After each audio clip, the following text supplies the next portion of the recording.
So we initially developed the Ocean Health Index at the global scale, where we gave an assessment or a score to each country in the world.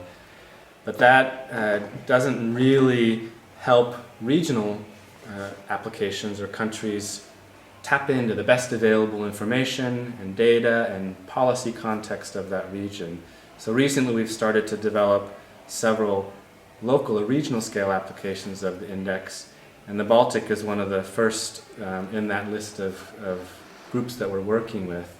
What's exciting about the Baltic compared to other places, many other places on the planet, is it's incredibly well studied, lots of data, lots of information and knowledge about how things have been in the past and how they are currently.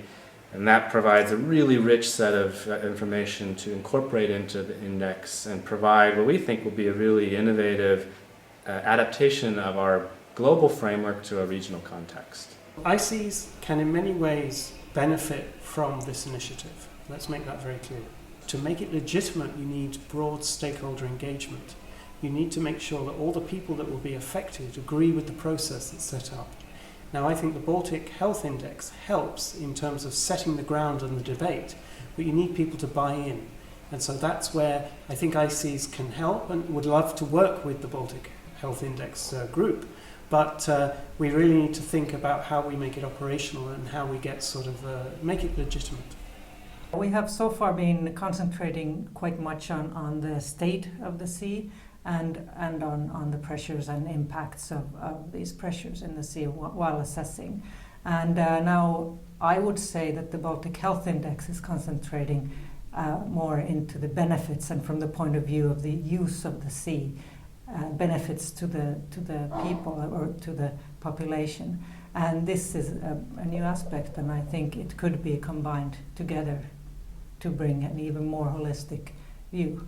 And this is also something that can be suited together into what the contracting parties around the Baltic Sea actually are required to do for the Marine Strategy Framework Directive. I think it substantially complements what's already available, and in my vision we should rather be thinking how to make best use of it by trying to provide the input to this tool by using all the available knowledge. But I also think that we need to find additional data sources and time series to feed into the Ocean Health Index. So we have started already those kind of activities to estimate the health of the Baltic Sea, but not at the scale and level the Ocean Health Index actually provides. This index weighs a number of indicators together in one figure. So even if one hasn't improved, but the others have, you will get a change.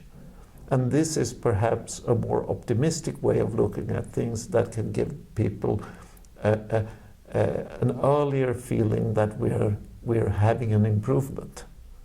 The index isn't designed to replace other indicators. It actually is intended to leverage or add value to all of those existing indicators. So many of them have been developed to track nutrient pollution or overfishing or climate change or population growth, all of which are important parts of understanding the overall ocean health of the Baltic, but they aren't the complete picture. They're part of the picture. So the Ocean Health Index, or the Baltic Health Index, is designed to knit together, bring together all of those existing pieces, plus some other information that we think is important for understanding overall ocean health, to give that single broad overview picture.